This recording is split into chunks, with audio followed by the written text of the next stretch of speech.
If views paid the bills, half of the resale world would be wealthy, but they're not.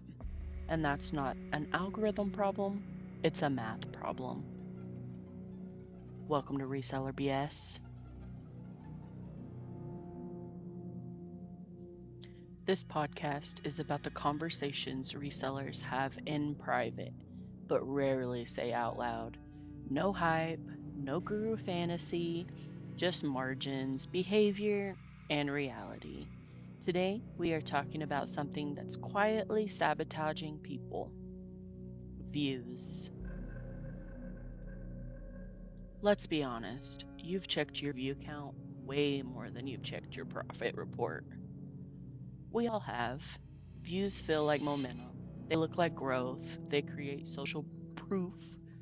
But social proof is not cash flow. Think about that for a second.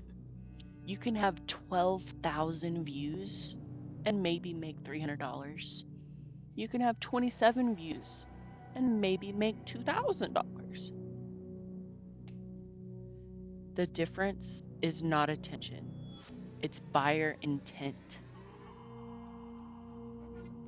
A viewer is passive, a buyer is decisive.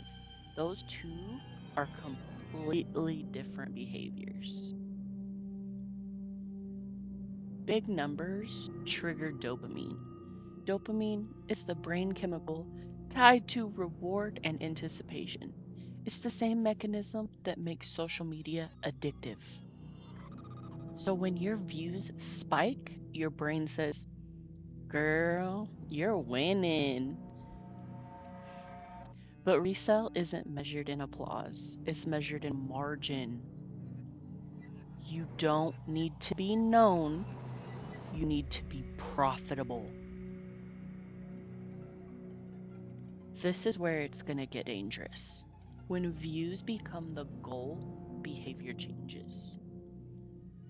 You start overhyping mediocre inventory, you run $1 starts just to boost that engagement.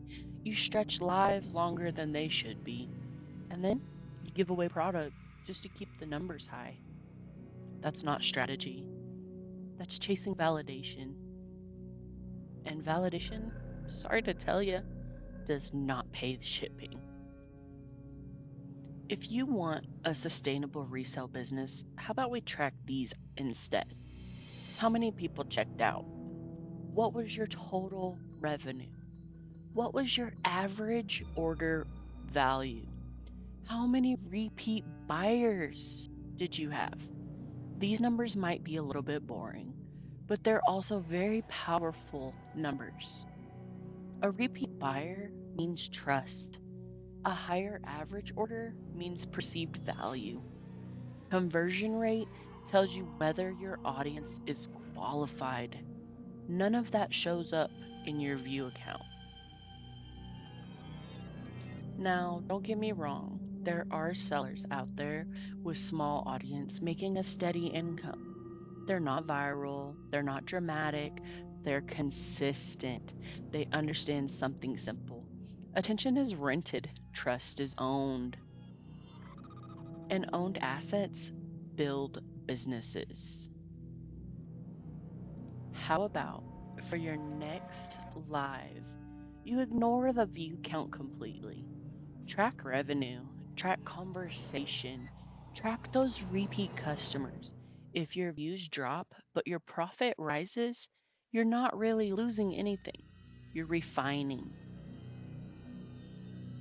Views do not pay your bills.